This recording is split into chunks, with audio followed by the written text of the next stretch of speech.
What's up, everybody? My name is Parker Immense. My name is Danny Ferrari. And we are here back again with the return of San Holo on the XLNT Show. Thank you for having me. Thanks for coming back, dude. This is our first return, I think, right? Yeah, it's our first return. I had a good time. Yeah. Fuck yeah. And what that means is there's new music in the works, dude. Yeah. I'm always so excited to hear all of your new stuff, like before anybody else hears it. You know, I feel super special, and it's always like, wow. It makes us feel really cool. Yeah. I'm excited to show you. It's a lot of different genres, different vibes. There's a ton of questions that I have that we didn't even get a chance to talk about last time you were here. The first thing that I kind of wanted to bring up is like, how are you feeling about like the state of the music industry as far as like in EDM right now? Like, are you feeling good about it? Putting me on a spot right here. Yeah, dude. I'm coming this is the out. second interview, bro. Yeah. We're going hard. We're coming out swinging. You know, like I feel like there was a little bit of a lull, and like now people are really dropping some really, really great music. But I really want to know your opinion, and you know. So, first of all, I want you all to know that I feel like everyone makes music for a different reason. You know, there's people that just want to make dope tracks. There's people that want to put their heart into something.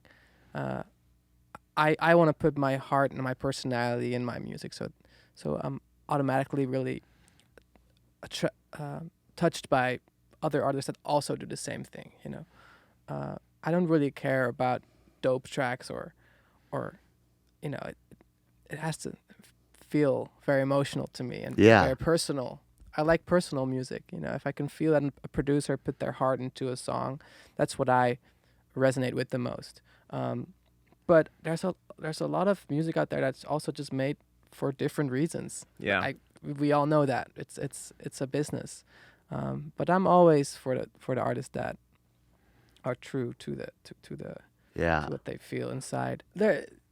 How do I say this without burning any bridges? I don't want to say the wrong thing, but I think there's music and there's the music industry. Yeah. And those are two different things. Totally. And I love music, and the music industry is a different kind of beast. Mm-hmm. It's it's a business, like you it's said. a business. Yeah. So what about like, are there any artists that kind of like stick out to you as someone that makes you feel like dude, I'm really listening, good?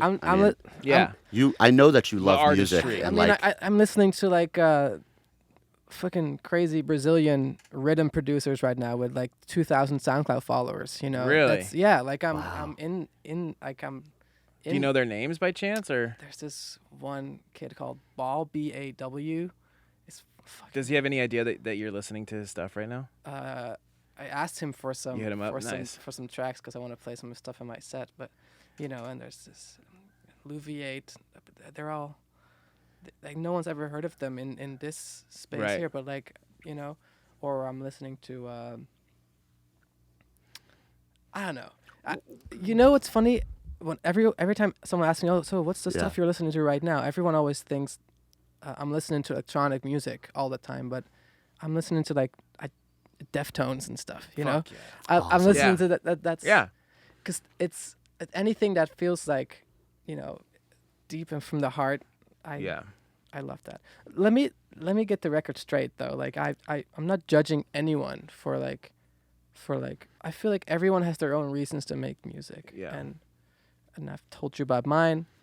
I do feel like with the EDM has become what I loved about the 2014 SoundCloud era is that you would upload a track and there was probably just a little artwork, but everything was about the sound. Yeah. It was about, oh my God, what is this drop? You know, you could comment.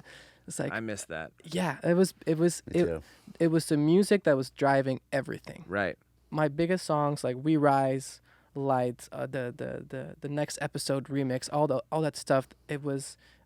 I wasn't making any videos or content. Right. It was just the music, and I think it's changed a lot, of course. for sure. I think that's really fair to say that, like, maybe a little bit of the magic and like the mystique is kind of gone because like at least with us, like we wanted to spend a lot of time just figuring out how to make those sounds. Yeah. So it kind of makes it harder but now it's like, because you're right, in 2014, it's like nobody really, I didn't know what a vocal chop was. Like when you, Right. I was like, how is he doing it to pitch up and down? Like, how is that, I didn't even know what pitch was. Yeah. And I think what you're trying to say, which I think is, I don't think this is burning any bridges. I think that this is an honest statement about music is there's the artistic form of music, and not to say that hardcore tear out isn't artistry, because it is in its own form, but the purpose of it is more so to create a certain type of feeling. Maybe that feeling is I want to party, right? Or maybe that feeling is like I have like pent up anger and frustration and I want to like get it out. Maybe I want to go to the gym, or maybe I want to like connect on a deeper existential sort of existential dance music. Let's right? go. On a deeper sort of level. And I think from what I get from what you're saying is like you prefer the music that is connecting people on and a little bit more of a deeper level, Introspective level. It's like it's not to forget about everything. It's more to get more in touch with everything. right? But I'm not saying I love to rage too. Yeah. Like I love Yeah. to. I think in the end, I still feel like I haven't really expressed what I want to express. I think what happened with the EDM world, it's become, of course, very popular, and that also attracts a different crowd that loves commercial music. Yeah. And I've just never been, and I mean, to be honest, I've never been drawn to commercial music or pop music in that sense. I love pop music. There's great pop songs, but I find when I find a song that's still underground and that hasn't gotten the attention from the masses, there's this intimate feeling with a song that you have, like this is my song, and like and that's what and that's what drives me, and I think subconsciously that's what I always kind of want to be for people. If I could be playing bigger shows or have more radio success if I made certain choices in my career that have been offered to me many times by record labels, saying, hey, your next single should be with someone with 20 million monthly listeners at least. And I'm like, I just dropped a song with this kid Dobie. He has like 50,000 monthly listeners. I don't give a fuck about that shit, because it's about, there's something deeper that is important to me than the fame or the spotlight or I want people to hear my music and feel like, oh, I feel intimate. This is an intimate connection. And Is that ever tempting for you though? Sometimes, like, do you feel tempted sometimes to just go the pop route and just like cash out? I think that's a good question. I think that's there's been times where I was like, okay, well, if that's kind of the position in my career where I'm at right now, where that might be a good step. I've tried, or like done a more commercial song, or like picked a big feature. Yeah. And what I notice is that I don't feel, it doesn't mean something to me. It's like, let's say you have a ghost producer and someone produces your music, and a fan comes up to you and says, "Wow, I love that song." What are you gonna say? You're like, "Oh yeah, no, like I want to put every sound right, and if someone says, "Hey, this song touched me," then it's a mutual exchange, because I'm like, "Oh, I feel seen," because you see what I did, and I felt this, and you felt this. It's a mutual exchange. And that's what. Sorry, this is super philosophical. No, this but is great. It's awesome. I kind of feel like people with ghost producers or ghost writers, they're kind of more of like a curator, So if somebody came up and, oh, that's my favorite song, maybe they align with the creation, with the creation of this other person. Not to bash and it's kind of like a different. Ghost producer. I don't mean to say that. there's And I wasn't saying that No, either. no, I no. was kind of There's thinking great from the creative- from the there's- other side, you know, like the Absolutely. Max Martins where I've tried to produce like that. Really? I've tried to be like, you know what? I want to try this thing where I don't even touch the laptop and work with people that put in something great. But for some reason, I just have to like get my laptop and open it and get in there. You Yeah. know, Yeah. I have to paint. Yeah. I have to paint. You know, like I have to paint it myself. Mm-hmm. But there's people that have made beautiful stuff in a more collaborative sense, like being a curator. Yep. It just, for me, that I don't connect with it personally because I can't do it because it doesn't feel. I just noticed I'm not good at it because I don't feel it Yeah. that way. That's authentic to you, and that's what works exactly, with you. And I yeah. think that's usually what ends up working for people in general. Sometimes what is being authentic is just making rage music. Like maybe Yeah. that's Yeah. Absolutely. you just connect with that. You just love it, and I think that's what I feel like you're saying is just like We all have different personalities. Yeah. So like people that might be more extroverted, that work a certain way. People that are more introverted work a certain way. I'm extremely introverted, even though it might not look like it. But I always have to put on the extroverted button when I do shows. I think you guys said last time when I come, like I'm always alone, and normally Yeah. people bring in their whole crew or stuff. yeah, Yep. yeah. We love that about you. Yeah, I just It's really interesting though, like your energy, you have this really awesome energy to where you bring everybody to your calmness level, you know? Yeah. As an introvert, Yeah. as an introvert, I that's love that. very rare, you know, Yeah. because usually introvert is like, get away from me, get away. Right. Yours is like a very calming energy to where, you know, it's changing my vibe, you know, and it's getting me like calm, like, oh hell yeah, San in is 20 here. minutes like, we'll be meditating. yeah, There will exactly. be like Asleep 30 on the minutes of couch. like Yeah, no, it's really cool. I like find myself listening more. Yeah, Like when you're talking. a It's very that soothing vibe. voice. Yeah, because I think it is that though. Because when an introvert, because we're more extroverted personalities, Yes, but for when an sure. introvert talks, you listen because it doesn't necessarily always happen. So Yeah. it's like an extrovert's talking, it's like, oh, that guy's just fucking spouting off like he normally does. But when Yeah. an introvert person talks, they're a lot more thoughtful about what they say because they don't always need to fill the silence like I'm trying to do right now. Yeah. You know what I mean? Like No, I just like no, no, I'm but- saying like I think a lot of people can learn from there's actually this great book my therapist told me about. It's called Quiet. It's about introverted people and America is a very extroverted culture in general, especially business, corporate America is very extroverted. And let's be honest, EDM is probably one of the most extroverted yeah. music. For sure. And scenes. celebrated too. Extroverted is celebrated out here. Yeah, yeah. I'm sure that if you go to a singer-songwriter show, you'll find a lot more introverts. But it's a great book. It's called Quiet, and it's also an audio book, and it really helped me understand myself better as an introvert, but also helped me understanding extroverted people. Like my manager is extremely extroverted.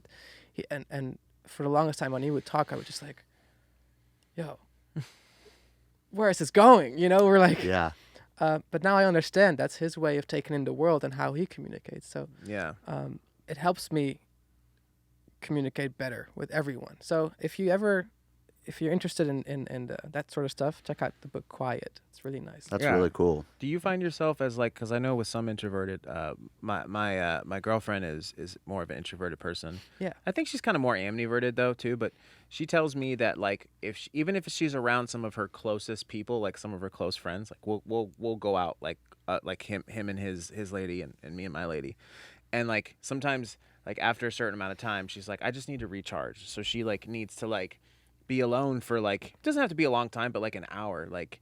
And for you have to be on stage with people. Do you find that you need that time to recharge by yourself? Do you need that alone time a lot? Like, how do you manage that for yourself? Yeah, like last weekend before I played LA, I meditated the whole day. No way, I was really? just like sitting on my couch, just being chill because I know that tonight I'm gonna be extroverted for 6 hours, 7 hours, and it's not like we don't enjoy it. I like being around people, and but I know a lot of people that, you know, after a big weekend, they can't wait for the next party on Monday or Yeah. Tuesday, Yeah. you know, Yeah. because that's how they get energy, and I just can't do that. Yeah. But it's not only about introverted extroversion is not only about the being alone and recharging. It's also about how we take in the world. If I go to a party, I am more about how does this party make me feel? Like how does this feel? How are my interactions with people? How does that feel? Does it feel genuine? Does it, you know? And I feel like an extroverted person would be more like, wow, my friends were there and there was great music playing. It's all outside. For sure. And introverts are more about inside. And both there's not a bad or good. It's different ways of taking in the world. And I think people would be able to understand each other a lot better if we were more aware of this. Definitely. This is almost like a psychology podcast at this Go point. deep, bro. Yeah, it is. We've not even talked about music that much. So, Yeah. kind of funny enough, we had Dylan Francis in here, and I was talking to him about how, like, we were, I think Parker's also very extroverted, but we were just talking about how people think that extroverted people don't have social anxiety, but they do. Mm-hmm. But we just deal with it externally. So if our social anxiety comes out as like we have to be in control of the conversation or always be talking Yeah. or having so like, but that's Interesting. because that's what makes us feel calm in Yeah. a way, right? Yeah. And I think Why it's did you learn very that? true. I think just through therapy and stuff like that. Yeah. Just sort of learning That's about super insightful. Yeah. that. Yeah. And Never thought about that. it makes sense because it's like we all feel awkward and we're all just trying to cope in situations. Yeah. So And- then you would say like you could still be anxious if Oh. you're like putting up like, oh, hey, let's 100%. yeah, or it could actually be a sign of your anxiety. Wow. That's why I'm the most when I am the most anxious in a public setting, I'm usually talking the most. Wow. Yeah. Yeah. So like, but that's what I'm saying about what he's kind of also saying about your energy is like we're talking with you, and I'm like, oh, he's like more of like an introverted, quiet guy. But then I notice myself being like, I really want to like listen to what you're saying. Okay, I want to yeah. make sure that and then I don't feel anxious. I don't know. It's so weird. Interesting. Yeah. Yeah. It's beautiful how there's so much going on in energies that we Yeah. don't even know. Yeah. It's beautiful. So I have another kind of tough question, but I feel like you are Going like hard. you're like the perfect person to like ask this because like before you came, we were listening to a lot of emotional music or music that makes us feel a certain type of way. We were listening to you, we were listening to Zed, and Yeah. we're talking about modal interchange, we're talking about theory, we're talking about all this crazy stuff. What do you think makes a song or chord progression emotional to somebody? Yeah. You know, Yeah. because I feel like we talked about kind of channeling before last time, and you're just kind of channeling when you're making music. But is there could you put words to what makes a chord progression kind of emotional, or even a song? How can we define emotional? So something that 'Cause- strikes a chord, Yeah, just yeah, like yeah. that emotes a feeling. Because sometimes I listen to like the heaviest riffs, guitar riffs, and it also strikes a chord with For me. sure. It's also emotional. Yeah, I would say that, of course, a lot of music is emotional in a sense that it does something to your state. But I think you're talking about more like a melancholy, just like that's a really good word. yeah. Yeah. So But it could be uplifting though. Because melancholy feels like almost down. yeah, but Yeah. also like your music is also very like can feel inspirational though too. Yeah. At the same time. Sorry. But Yeah. proceed. Has there been scientific research about why certain chord progressions feel like you want to tear up? I think that's the magic of music. Like I know certain chord progressions that really make me feel emotional or introspective. Or bass lines. The certain bass lines to Yeah. going from G to A to B minor.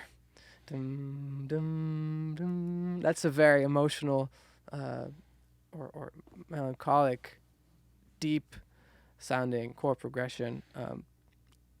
If you want to sound more like evil or mysterious, you should go from G to G sharp, like Yeah.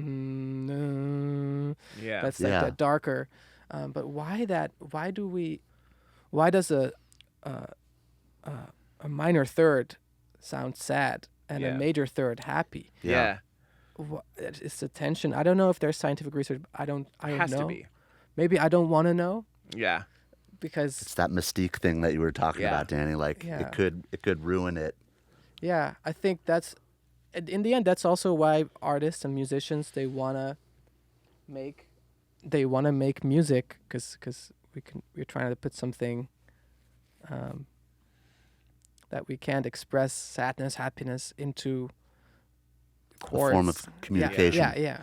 Well, it sounds like you have, like you just said, you go from the G to the A to the B minor. I'm gonna remember that. And obviously, if you're in different scales, then that chord progression changes, but it's still the same sort of. Yeah. Can still bring the same feeling.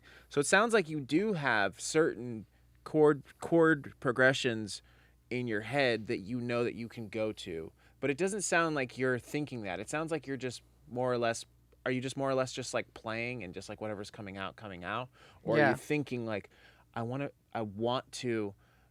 to invoke a sad feeling, so I'm going to go G, A to B, or are you just allowing yourself to just find that while you're writing? I think when let's say you're a dubstep producer and you're trying to make that first moment of the drop super impactful, like it's gonna hit on stage and like at a big festival, like this is gonna slap. I think that's what I'm looking for when I'm looking for that chord that comes in. So it's the Okay. same thing. It's you're looking for that. Right. Whether that's an impact of a drop or a chord that comes in, I can't put it in words, but I think when we're doing our thing, we're all just looking for that thing that makes us go like, Yeah. oh, Yeah. what that's It's always really interesting to me because when I meet somebody who does not make music but is an avid listener of music, I love to hear what they listen to and what makes them feel a certain type of way Yeah. because it's like the total opposite of like asking a producer what they listen to, you know? yeah. I've had people say the same song, like some people think it's a sad song and some people think it's an uplifting song. And Wow. it's crazy how that works. Yeah. How we all Different. take that in differently. Like Light, for example. I think the majority of people would say that's a euphoric song. Yeah. It's pretty. But is it a happy song? Yeah. It's kind of hard to tell a little bit. Yeah, because the melody is like da, da, da, da, da, da, da, da, da, and then na, super sad notes. Right. Yeah, Na, yeah. na, da, na, na, And the na, lyrics na. too. Yeah. Like they're kind of like a little. Even if it like, makes me blind, I just want to see the light. Yeah. I mean, it could be a metal song too. you Yeah. know? Oh, for sure. It's a little So- sad. Like I just want to see the light. like, Exactly. yeah. So, but I get comments. People say, "Oh, this song makes me so happy," and then but then there's also people that connect to it in a different way. It's Mhm. more like a existential way. So you can't really control that anyway. But yeah, Even color too. You know, I wanted to bring Yeah. up color too because you have a huge focus on color. Like when we saw you at the forum, your Beautiful. your colors go into each other very seamlessly, and I feel like that kind of goes hand in hand with music because I see color when I listen to a certain song. Oh. Not really like chords. I mean, chords have certain colors to me, but when I listen to music, the song has like an overbearing kind of color. wow. That's So cool. when I went to Yeah. see your show, like it all made sense. Cool. Like all of the sound that I was that's cool that it hearing. made sense. Yeah, That's it cool. all made sense. Because I don't see it, and I don't see colors in that same way. Really? So that's really cool that it made sense to you still. That's awesome. Does it morph colors? Like, does it go from like orange to like a blue, like a So- gradient sort of thing? So as there's like the a songs general changes, or it's like a general color for the song. Mhm. But if there was just chords being played by themselves and it wasn't a song yet, like there's definitely colors. You know? Like, what does an idea look like in your head? yeah, What does that look like? An ID. If you have an idea of something, it does look.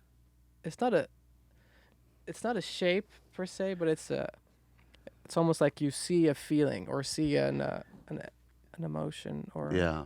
I feel like the best way right now to explain anything for me is just to be quiet. Because You got too Perfect. says way.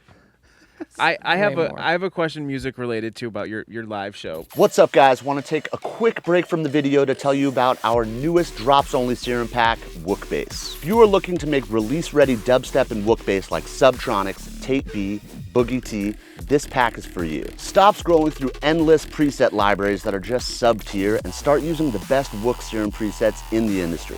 Also, P.S., there's absolutely no chords or plucks, just drop-ready basses for your next production. Now let's get back into the video. It's so awesome to see somebody like a peer or somebody in the world of EDM take on such a big feat of like playing the forum, right? So I was like, just being like a fellow like music producer, like seeing like one of us up there doing the forum was such a huge Cool. deal, man. Oh, it was so awesome, cool, right? man. And one thing that you did, which was so funny and also awesome, and I hope I'm not ruining it for future sets, but you blue balled the fuck out of everybody with light the entire time. Yeah. And I- so we were I- just I was just dying. like- but it I will did- play light at some point. No, Yeah. you did play it. Yeah. You did play it at the I'm just at- like, yeah. just wait. I got people saying, play light. I'm like, I got you. Yeah. Just Yeah, play it's for a second. it was really cool because it kind of reminded me of like a composition, like Yeah. from a movie. Like you're taking a theme and you're incorporating it into other things to make people feel a certain Did you hear way. that I teased? I just want to see the light through other songs already. Yes. Yeah, sneakily. that's what Yeah, I'm yeah. talking about, and that's Yeah. what he's saying too, which was like you said that at the show, and I didn't think about this, and I thought that was really smart. Is it felt like it was a composition of the entire show, Yeah. not just about being about light to play at the end, No, but no, you no, had yeah. foreshadowing in your set or something. Yeah. It was cool. Yeah, and, Thank and you. I definitely appreciate that a lot. You know, when I hear kind of, you know, an all-encompassing I guess project, you know, where everything makes sense together. Cool. You know what I'm Yeah. saying? I spent a lot of time on that show. Yeah. And, It's beautiful. Yeah, I kind of felt like searching for the light throughout the show. You know, that's why I teased the. Mm-hmm. I just want to see the light phrase throughout the entire show. There was like I think 8 moments where that little voice came through, and then people were like, ah, and then not light. Ah. Yeah, it was just like about this, you know, maybe me searching for the light or like anyone searching for some type of light. That's really cool. Yeah. So what, I mean, I don't want to kind of overstep my boundaries here, but you have your new tour coming out. Yeah. Yeah.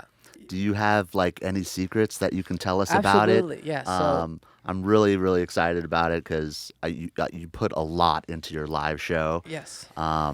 I'm very stoked. Hopefully you come back to LA. I know you just played here, but This is actually next year is going to be the 10th year of San Holo. So it's going to be the 10-year San Holo Nice. anniversary amazing. tour, which is saying it sounds crazy to me. 10 years, like that's wild. We found all this old footage of 2014, where I was playing for like 10 people, wow. or like there's even like a video that I'll probably post soon. It's just me at a bar playing for no one, just like no Nice. one. And I was playing like some of my early hits, like Fly, and like no one was there in Holland. Wow. So it's been a great journey. This tour is going to be the San Holo 10-year anniversary tour. It's only going to be a couple of cities, and LA is one of them. I kind of want to keep it a little smaller for all the day ones out there. Yeah. You know, so I think we're playing the Palladium. Oh, awesome. For That's our home. yeah, it's literally right Yeah. there, right? That's right there. Let me see. What day is it? It's Today's Wednesday. We're coming. for January sure. 11th. Oh, beautiful. My It's birthday. on a Saturday. So yeah, if you guys want to come, Yes. send me a message. And I I'm got you totally guys. there. Yes, we would love to go. It's gonna be there's gonna be more. I've probably announced it at this point, but it's Denver, Oakland, LA, Chicago, New York, and the show's gonna be no openers. It's gonna be Awesome. acoustic set for me, Oh, throwback DJ set, and a live show. And so Yo, it's that's just gonna be sick. like That's awesome. it's just gonna be like it's gonna be exhausting. yeah, that's a lot. I think I'm underestimating it, but it's really something I wanted to do You're opening for yourself. Yeah. And then really you're direct dope. supporting yourself. Yeah. Yeah. Basically, yeah. So there's a lot of stuff that goes into that. Of course, I gotta, and I also kind of wanted to kind of flow in together, so into each other. So I'm working on that very hard. Yeah, that's got to be. I just wanted it to be a special night for, and I'm doing this for everyone who supported me over the last 10 years. I don't even care if I'm making money on it. Probably not, but like it's just for the people that have been there throughout these 10 years. That's so cool. And just as a thank you. That's so awesome, man. What goes into like planning like a live set like that? I know that's like another hard question. The live show alone just took so much time to prepare. So I'm doing guitar stuff, I'm doing synth stuff, I'm doing vocal stuff. All that stuff has to be programmed, and for every song I need to make guitar sounds and guitar patches. For every song I need to find the right vocal chain. Do you have a vision board? In my head. In your head? Yeah. No, we worked with Voyage, which is a great creative company who helped kind of visualize the vision. Mm-hmm. Yeah. Cool. No, that makes sense. Yeah. Visualize the vision. Yeah. Visualize the vision, bro. Yeah. Sick. That's sick. And there's also this company in LA called Beehive. The Beehive, they help with the audio side of things, the technical side of like getting the rig foolproof. You know, you need to have a rig that if something, like if one laptop crashes, they have another one running at the same time and it switches automatically to the other laptop, so nothing stops. So cool. It's all that kind of stuff that. Yeah. But in terms of the music, I did everything myself. Like I remixed all of my songs and made all the edits and made it so that I can play them live on guitar and sing. So you're already done though. You're already prepped for it. Like as far as all the music. Yes, but there's gonna be some new changes. Right. Some new songs. I gotta make a whole new throwback set that I want to play all my old stuff, and then the acoustic set also needs a lot of practicing because I'm inviting two of my friends to come play with me during that set. It's a lot of work, but so it's gonna go acoustic, throwback, and then the main set. I'm still thinking about that. I think so. Because the live show is the. I'm thinking acoustic, throwback DJ set, and then the grand finale live show, because that has the most impact, I think. But DJ sets are also so impactful these days, you know. So I'm kind of wondering if that should be, but I'm still working on that. I'm figuring it out. And then I'm assuming you're gonna do like 30 minutes like acoustic set, and then like 45 minutes, like, and then an hour and 15, whatever. Okay, cool. Yeah, I can't. That'd be cool to see. Yeah, 30 minutes tops acoustic set. Just like I like the idea of being on stage while people are coming in.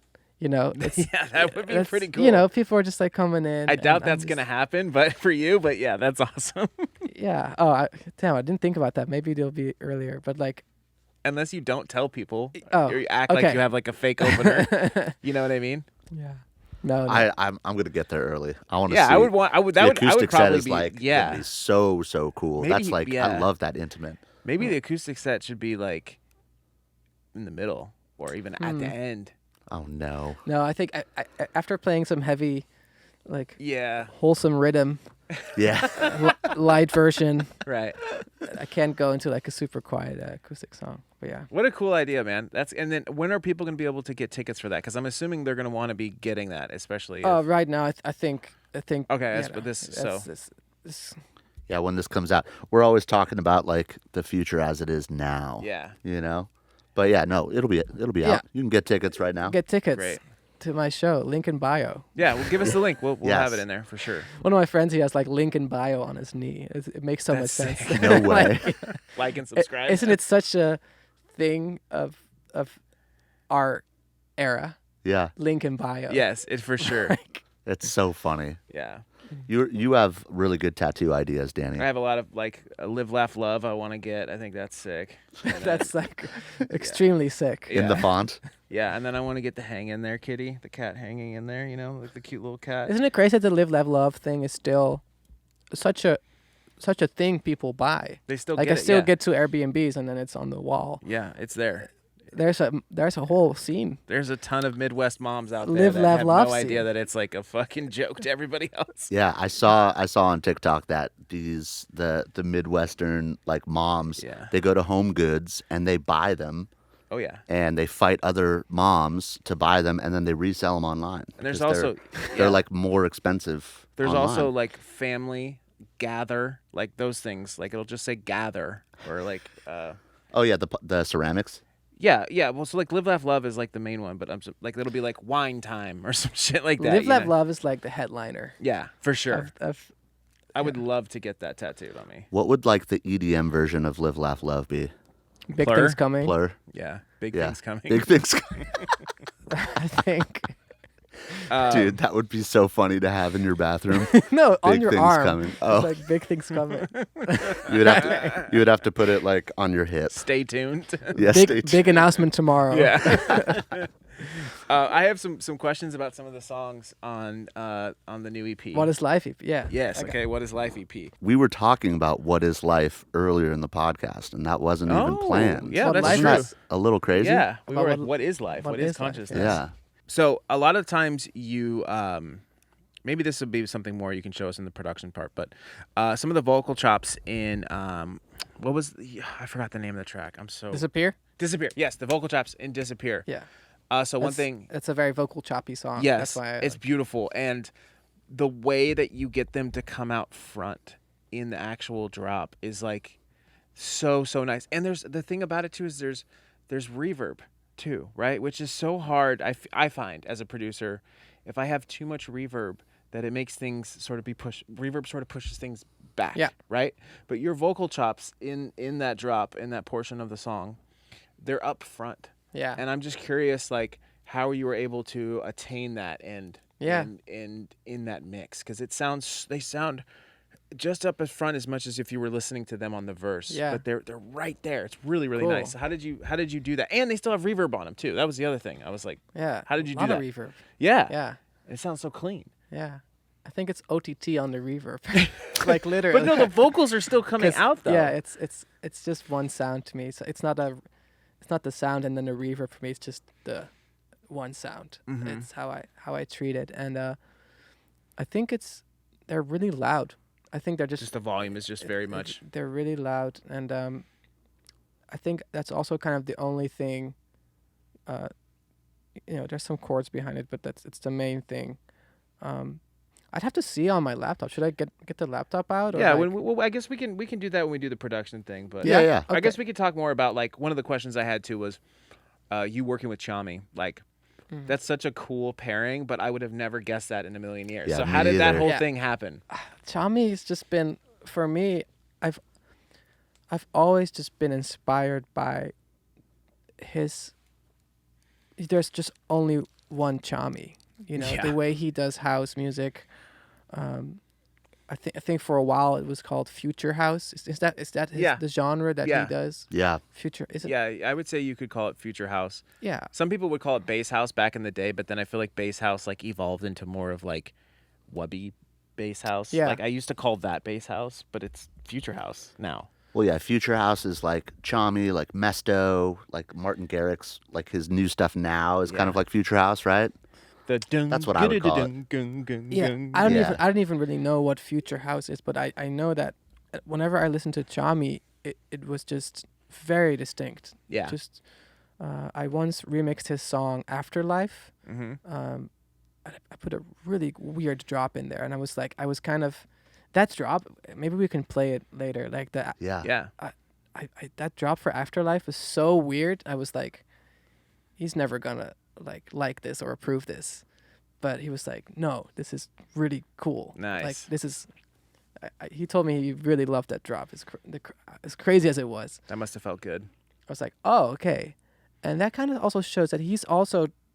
I feel like that's also what he's trying to do with his stuff. He just wants to push the boundaries, and this is his sound.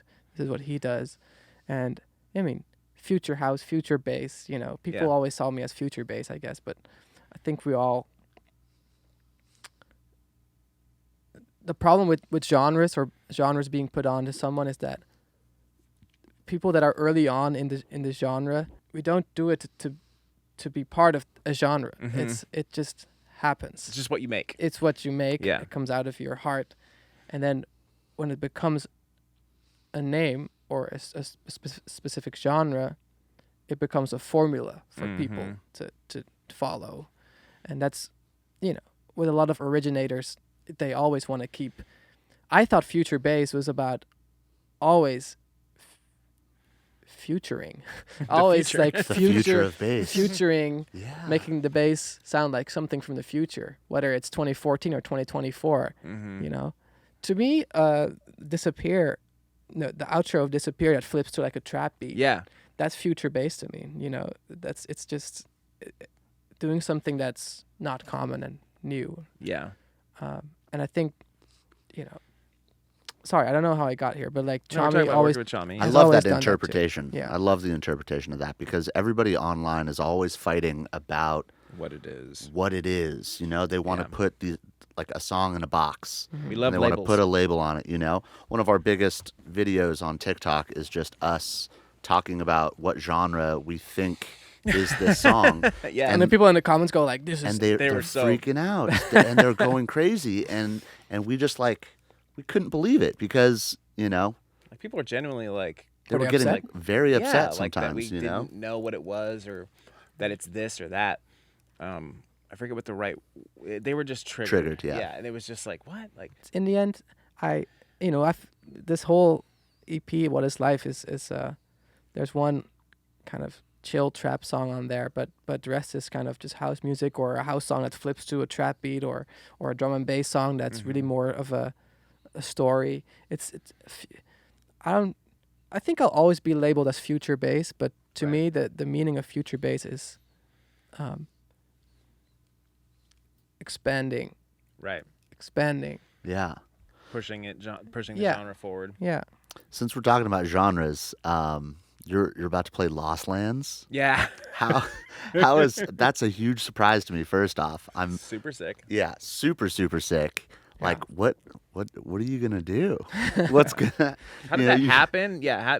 Whose idea was that? Wait, How did it did just- Lost Land happened after this, or When is Lost Lands? It's in October, isn't it? Oh. Oh, it's next week. when this comes out, I have played Lost Lands. Sick. I hope it went well. but my idea, so it's actually kind of funny because maybe it's not going to work at all. I guess time will tell.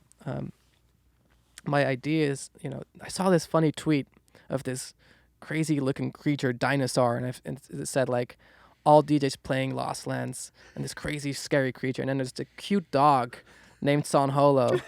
It's a golden retriever. Yeah, golden retriever type energy. It was like, wow, like how do I make this something special? So I actually made some tracks. I made this whole intro.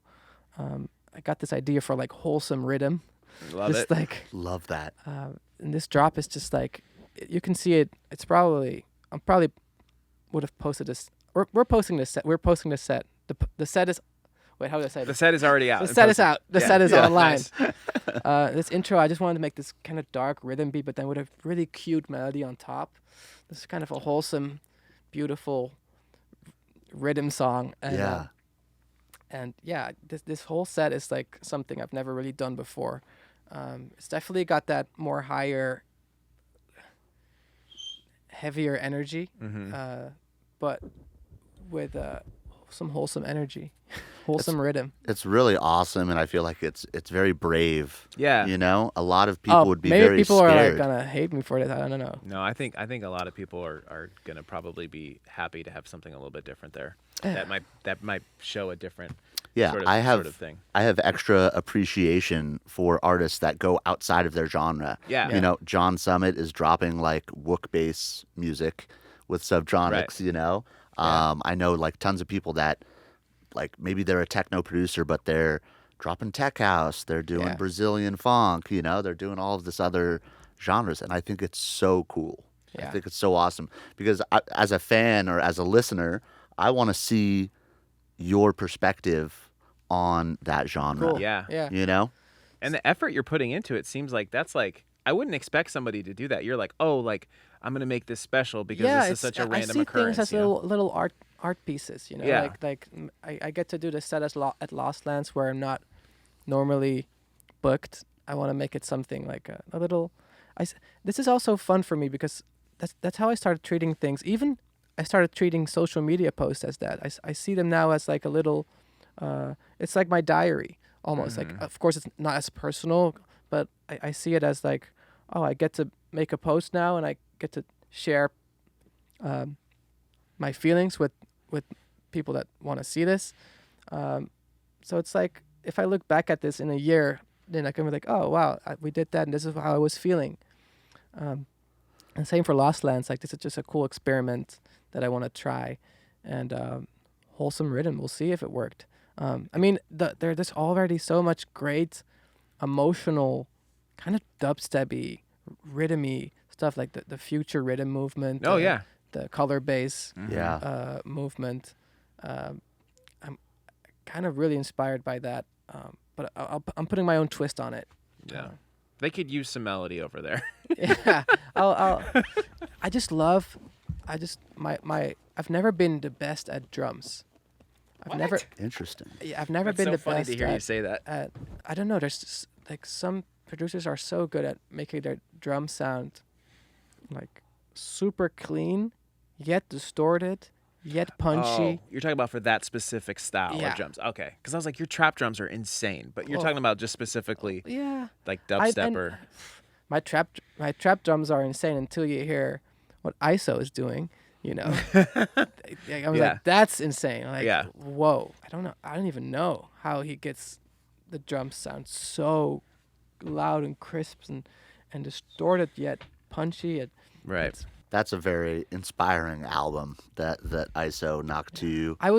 I played in Chicago a couple of months ago. I was next to Knock2 in the plane. We were like sitting next to each other. No way. Oh, cool. And I was just, I had a long night. I played the after part too, so I was like, like relaxing. Every time I opened my eyes, I saw him like on his just laptop, just working. Just like, he showed me some stuff. And I was like, it sounds so good. Yeah.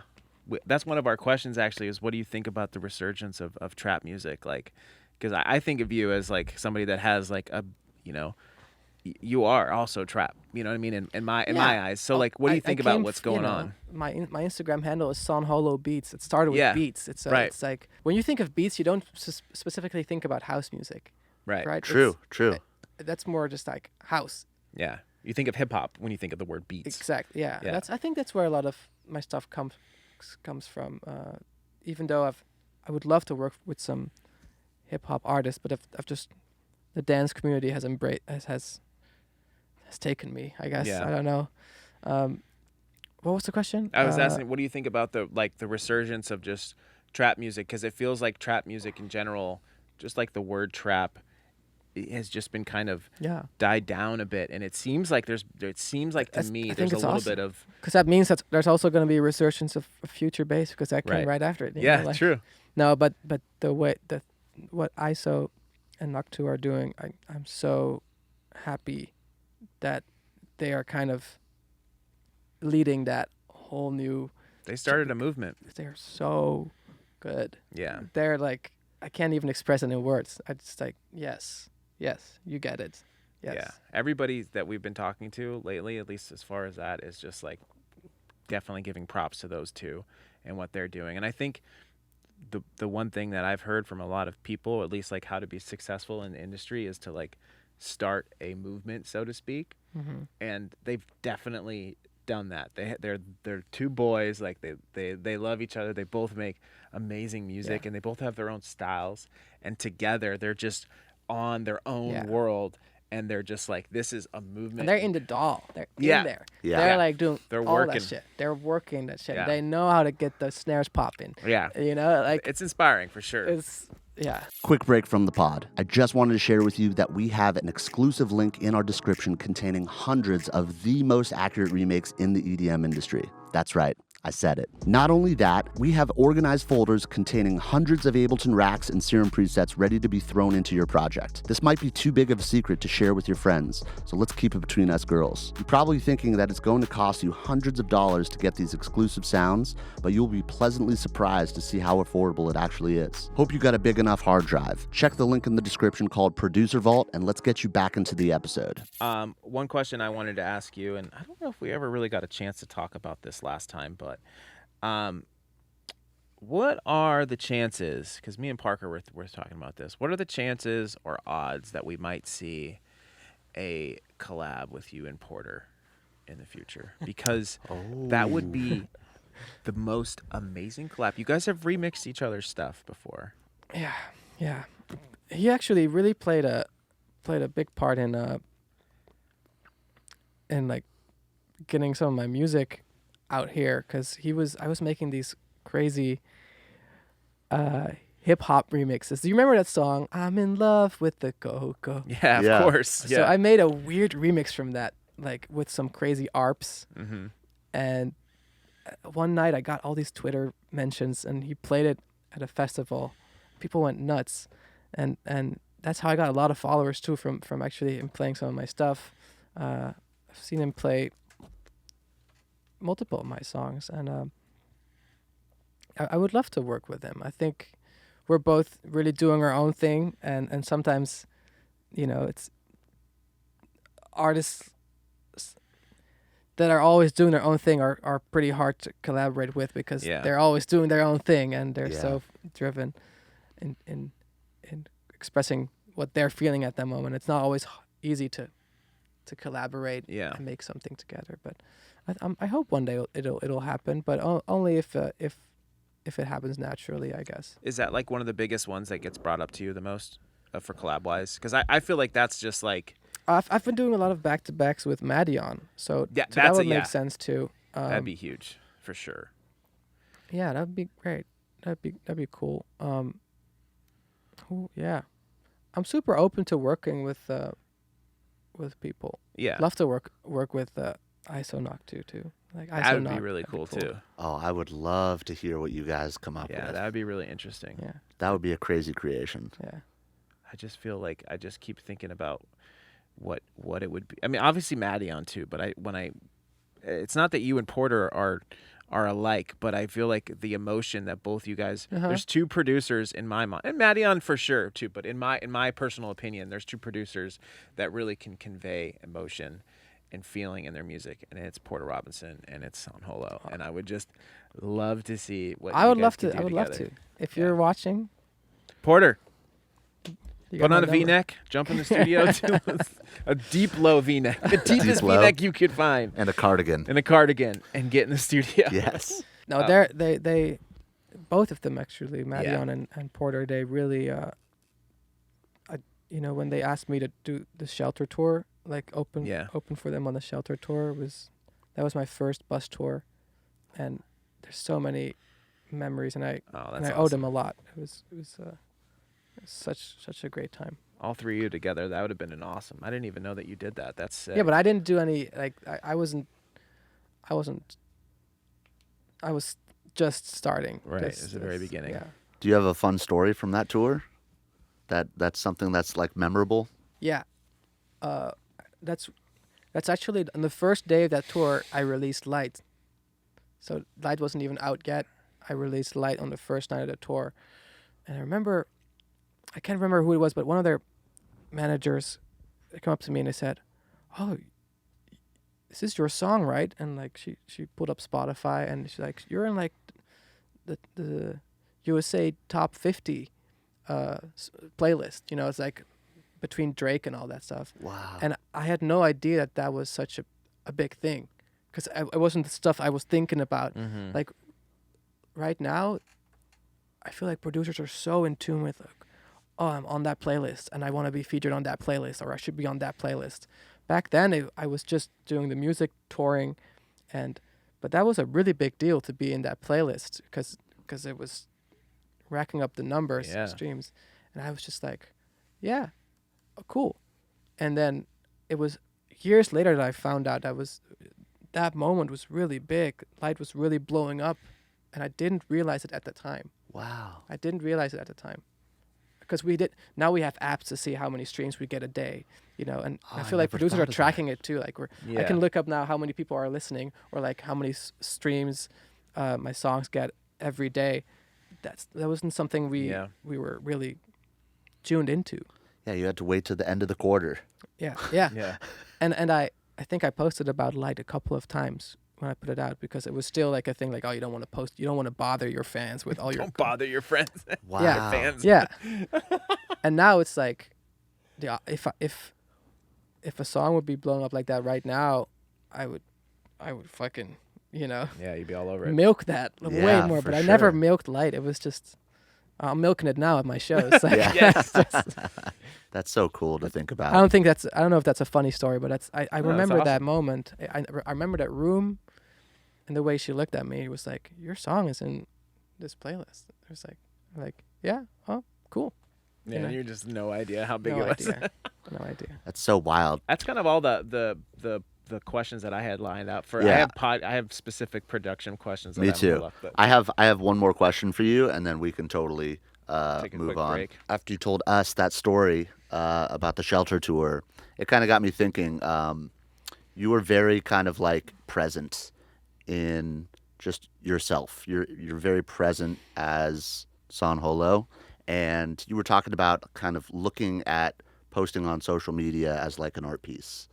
Do you think? Do you ever have a hard time? Kind of being present, or does that kind of come naturally to you? No.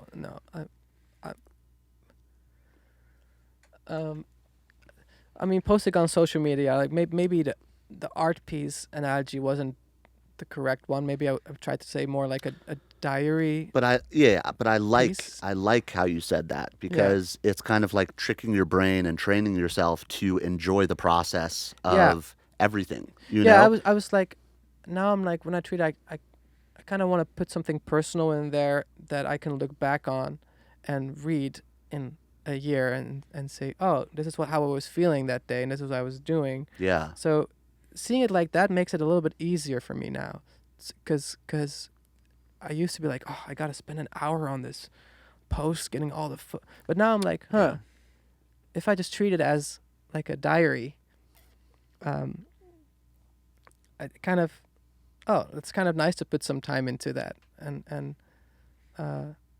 keep it authentic. And yeah, it shifted my whole it shifted the way I thought about having to do social media. It's Yeah. like, huh, Yeah. I'm just gonna make it a little bit personal, and also do it for me as a photo book, you know? Yeah, I always think that it's important in the music industry to enjoy the process of your journey or whatever missions you're on, you know? And I just thought it was like a really cool way of looking at something, Yeah, you know? yeah. I definitely think, what we were talking about earlier. I miss the 2014 SoundCloud era when it was really all about the sounds. Yeah. But we're just trying to hack my brain to kind of get along with the new ways. You Yeah. know? That makes sense. Yeah. Yeah, that's awesome, man. Well, stay tuned for the production segment, you guys, of the XLNT Show with the return of San Holo. Part 2. Part 2. Super excited for this.